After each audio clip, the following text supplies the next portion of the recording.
하나님께서 우리를 주의 자녀 삼아주시고 또 주의 자녀에게 주신 큰 축복 중에 하나가 바로 예배의 부르심입니다. 우리 한 사람 한 사람을 하나님께서 예배자로 다 불러주셨습니다. 그런데 우리가 기억해야 할 것은 우리의 예배가 진정 완성될 때, 조금 다르게 표현하면 진정한 예배자는 어떻게 해야 되느냐 하는 것입니다.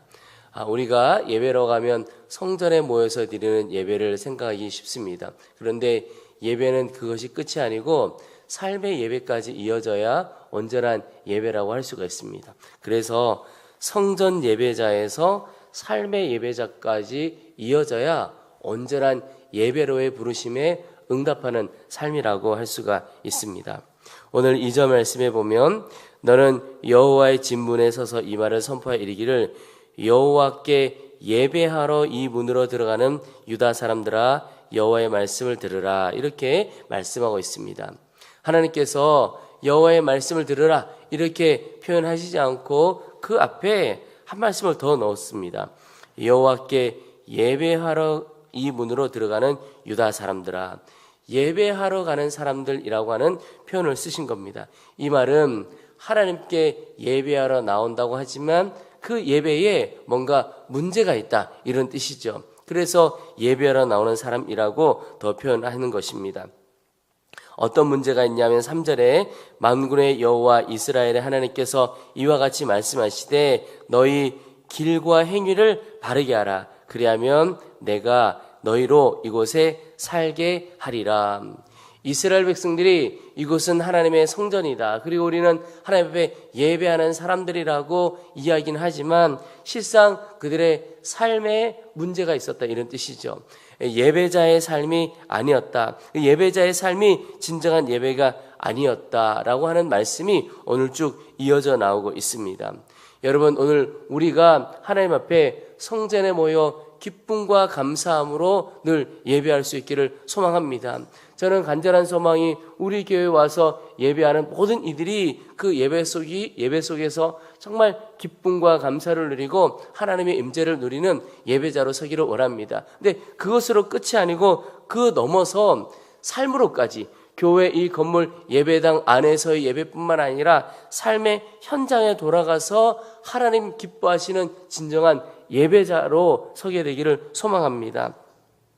9절부터 보시면 너희가 도둑질하며 살인하며 간음하며 거짓 맹세하며 바알에게 분향하며 너희가 알지 못하는 다른 신들을 따르면서 내 이름으로 일컬음을 받는 이 집에 들어와서 내 앞에 서서 말하기를 우리가 구원을 얻었나이다 하느냐, 이는 이 모든 가증한 일을 행하려 함이로다. 이스라엘 백성들이 하나님의 성전에 와서 제사 지내고 하면서 우리 다 구원받았어 이렇게 이야기하는 겁니다. 근데 정작 그들의 삶의 현장에 가서 어떻게 살아가는지를 보면 한마디로 알지 못하는 신 따르고, 또 그 앞에 보면 삶이 전혀 엉망이라는 겁니다. 죄 가운데 이웃을 사랑하는 것도 아니고 이웃을 섬기는 것도 아니고 그저 자기의 유익과 만족을 위해서 죄악 가운데 살아갔다는 겁니다. 쉽게 말하면 하나님을 섬긴다고 하면서 삶의 모습은 전혀 하나님을 섬기는 하나님의 백성의 삶이 아니었다라고 하는 것이죠. 여러분, 우리가 예배당에 모였을 때나 삶의 현장에서 우리의 일터나 우리의 가정에서나 온전한 예배자로 살아갈 수 있게 되기를 소망합니다. 어떻게 그것이 가능할까? 여러분, 나와 함께 하시는 주님을 바라보는 눈이 열리면 그 어디에서나 예배자로 살아갈 수가 있게 됩니다. 여러분, 사람도 어떤 사람 한 사람만 누군가가 나와 함께 있기만 해도 말과 행동이 얼마나 달라집니까? 근데 처음에 주님이 나와 함께 계시는 것에 대해서 눈이 열리게 되면 처음에는 부담스러울 수 있습니다. 왜냐하면 주님이 늘 나와 함께하는 것 때문에 함께하는 것에 대한 눈이 열리면 내가 말하는 것, 내가 행동하는 것 처음에는 부담스러울 수 있습니다. 그런데 실제로는 그 눈이 더 열리게 되면 부담이 아니게 됩니다. 기쁨과 감사가 되는 것이죠. 제가 어느 글을 읽다가 어느 한 분이 선교에 대해서 이런 표현을 하셨더라고요. 선교는 헌신이 아니라 기쁨의 폭발이다 이런 표현을 쓰시더라고요. 참 도전이 되더라고요. 보통 우리는 선교사로 지원하고 선교를 간다 그러면 그저 내보는 삶을 내려놓고 헌신하는 것으로만 이해하는데 그분의 말씀은 그게 아니라는 겁니다. 하나님의 사랑 때문에 하나님이 나와 함께 하시는 그것 때문에 오히려 기쁨과 감사로 반응하는 것이 선교라는 거예요. 기쁨의 폭발이라는 겁니다. 저는 삶이 예배가 되는 것도 이와 같다 하는 마음을 갖게 됩니다. 삶이 예배가 되는 것, 주님이 늘 나와 함께 하시는 것이 부담스러워서 이런 말하고 이런 행동하고 어떤 제약이 있게 되는 것처럼 느껴지는 것이 부담이 아니라 기쁨의 폭발이 될 수도 있겠다 하는 마음을 갖게 됩니다. 여러분, 저와 우리 모두가 그 수준의 예배를 다 경험할 수 있게 되기를 소망합니다.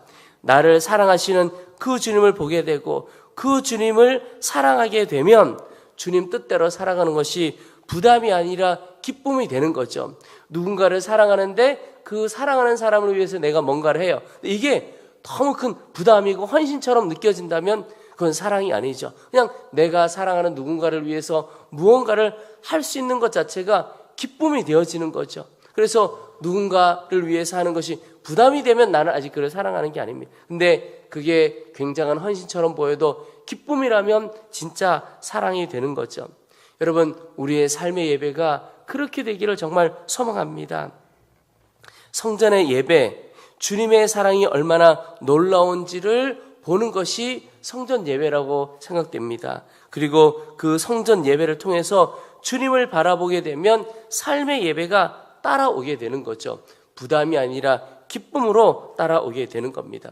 여러분, 오늘 새벽에 우리가 먼저 하나님 앞에 간절한 마음으로 기도했으면 하는 것이 하나님, 우리의 삶이 진정한 예배자의 삶이 되어지기를 원합니다. 성전에서의 예배, 그 기쁨의 예배가 삶의 예배로, 하나님 기뻐하시는 삶의 예배로까지 이어지기를 원합니다. 오직 우리와 함께 하시는 그 주님의 사랑을 더욱 바라보도록 도와주옵소서. 이렇게 기도하기를 원합니다. 오늘 또 하나 하나님께서 우리에게 기도하게 하시는 것이 있습니다. 오늘 주님께서 이스라엘 백성들에게 삶이 예배가 되기를 원한다라고 하는 말씀을 하시면서 실로에 대한 이야기를 하십니다. 12절에 보시면 너희는 내가 처음으로 내 이름을 둔 처소 실로에 가서 내 백성 이스라엘의 악에 대하여 내가 어떻게 행하였는지를 보라. 이렇게 말씀하고 있습니다. 여러분, 실로가 어떤 땅이냐면 오늘 12절에도 말씀하신 것처럼 이스라엘 백성들이 가나안 땅에 들어와서 처음으로 회막을 세운 곳이 실로입니다. 예, 하나님이 거하시는 곳을 그 회막을 세운 곳. 그러니까 이 실로라고 하는 것은 이스라엘 백성들이 가나안 땅에 들어왔을 때 정치적인 중심지였고 종교의 중심지였습니다. 그러나 이스라엘 백성들이 그 실로에 하나님의 회막, 하나님의 임재, 하나님이 함께 하시는 것을 보면서도 이스라엘 백성들이 가나안 땅의 문화에 물들어갔습니다. 그 말은 가나안 땅에 와서 그들의 삶의 습관을 따라가고 죄 짓게 되었다는 겁니다. 하나님을 떠나고 하나님을 반역하고 타락하게 된 겁니다. 그래서 어떤 일이 벌어졌냐면 하나님께서 블레셋을 통해서 그 이스라엘 백성들, 실로에 있는 이스라엘 백성들을 치셨습니다. 그리고 그 실로에 언약궤가 있었는데 하나님의 임재를 상징하는 언약궤도 빼앗겨 버리게 되었습니다. 그래서 실로는 처음에는 하나님의 영광이 임하는 곳, 하나님의 임재가 있는 영광스러운 땅이었습니다. 그런데 그들이 하나님 앞에 죄 짓게 되면서 실로는 수치의 땅으로 바뀌어버리게 되었습니다. 언약궤를 빼앗긴 땅, 하나님의 진노가 임했던 땅이 된 겁니다. 제가 오늘 12절 이 실로에 대한 말씀을 읽으면서 아주 오래전이지만 성지순례 갔을 때가 기억이 났습니다. 그때 실로에 그 정말 회막이 서 있었던 자리라고 추측이 되는 그런 유적지를 가보게 되었습니다. 도심지에서 한참을 떨어져서 갔는데요. 성지순례 오는 이들이 순례할 수 있도록 만들어 놓았습니다. 그런데 거기에 가보았는데 참 애통한 마음이 들더라고요. 왜냐하면 갔더니 정말 다 무너지고 돌들만 남아 있는 겁니다. 여기가 회막터였을 것이라고 추측이 되고 이곳이 실로, 그 이전에 이스라엘 백성들이 처음 와서 회막을 세웠던 그 땅일 것이다. 근데 갔는데 다 무너지고 돌무더기만 남아있는 그곳을 보면서 이곳에서 예배가 무너지고 이스라엘 백성들이 무너지고 하나님의 임재가 떠났던 그런 땅이구나. 그러면서 그곳에 무너진 돌무더기들을 보면서 지금 이 시대에 우리 성도들의 삶이요, 무너진 예배에 세계 곳곳에서 다 무너진 예배가 무너진 우리 이 땅을 그대로 보는 것 같은 마음이 들었습니다. 그러면서 너무 애통한 마음이 들어서 함께 그곳에 갔던 이들이 하나님, 이곳에서 하나님의 영광이 다 무너지고 하나님의 임재가 떠났던 이 땅에 다시 한번 서게 하신 뜻이 무엇이겠습니까?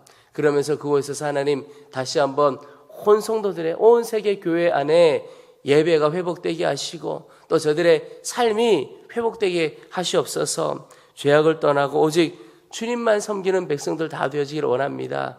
함께 갔던 이들이 간절히 기도했던 기억이 납니다. 여러분, 하나님께서 실로의 이야기를 하신 뜻이 무엇입니까? 이스라엘 백성들에게 다시 한번 그 역사 속에서 배우라라고 하시는 하나님의 뜻이 있는 겁니다. 하나님께서 실로도 그렇게 치셨다면 지금 하나님을 예배한다고 하지만 죄 가운데 있는 너희들 어떻게 할 것인지 아느냐, 그 말씀을 하고 있는 거죠. 오늘 13절에 여호와의 말씀이니라. 이제 너희가 그 모든 일을 행하였으며 내가 너에게 말하되 새벽부터 부지런히 말하여도 듣지 아니하였고 너희를 불러도 대답하지 아니하였느니라. 실로가 무너졌던 그 시대의 실수를 지금 이스라엘 백성들이 똑같이 저지르고 있는 겁니다. 그래서 하나님께서 그들에게 그 죄에서 돌이키라고, 진정한 예배자의 삶을 살라고, 삶이 예배가 되어야 된다고 계속해서 말씀하고 계시는 겁니다. 새벽부터 말씀하셔도 듣지 않고 불러도 대답하지 않았다. 하나님께서 끊임없이 우리에게 말씀하여 주셨음에도 불구하고 하나님의 그 말씀에 귀 기울이지 않는 이스라엘 백성들에 대해서 하나님께서 한탄하고 있으신 것이죠. 여러분, 오늘 우리의 삶에서 이스라엘 백성들이 범했던 그 죄에 반복해서 짓지 않으려면 어떻게 해야 하겠습니까?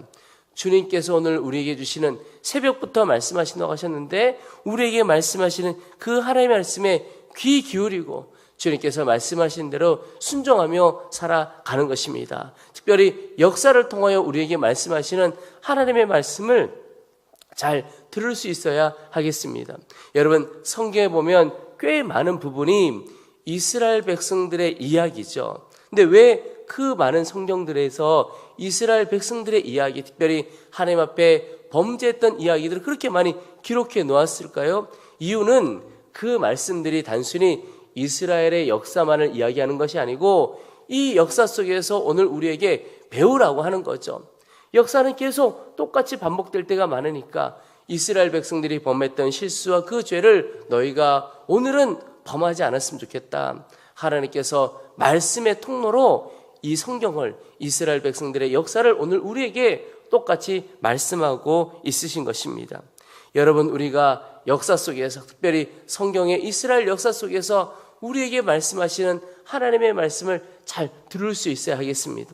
여러분, 오늘 하루 다른 곳에 집중하는 것이 아니라 우리의 귀는 하나님의 음성에 귀 기울이고 우리의 눈은 하나님의 역사를 바라보는 하나님의 시선이 가 있는 그곳에 집중되기를 소망합니다. 그럴 때 이스라엘 백성들이 갔던 그 죄의 길 똑같이 가는 것이 아니라 하나님께서 은혜 주시고 복 주시는 길로, 하나님 쓰시는 길로 오늘 살아갈 수 있게 될 것입니다.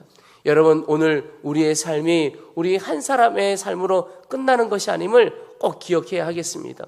우리 한 사람 한 사람 어떤 면에 참 두렵고 떨리는 삶입니다. 왜냐하면 오늘 나의 삶이 어떤 면으로 은혜와 생명의 통로가 될 수도 있고 또 다른 편으로는 악한 영향력을 끼칠 수도 있는 겁니다. 나 한 사람의 삶을 통하여 내 주변에 있는 사람이 살아날 수도 있고 쓰러지고 넘어질 수도 있다는 사실입니다. 얼마나 영향력을 끼쳐가는지 우리 자신이 생각하는 것과 다르게 참 큰 영향력을 끼치며 살아갑니다. 선한 영향력을 끼치기 위하여 오늘 하루 하나님의 말씀에 귀 기울이고 순종하며 살기를 축복합니다. 하나님께서 오늘 우리를 은혜의 통로로, 귀한 믿음의 통로로 놀랍게 사용해 주실 것입니다.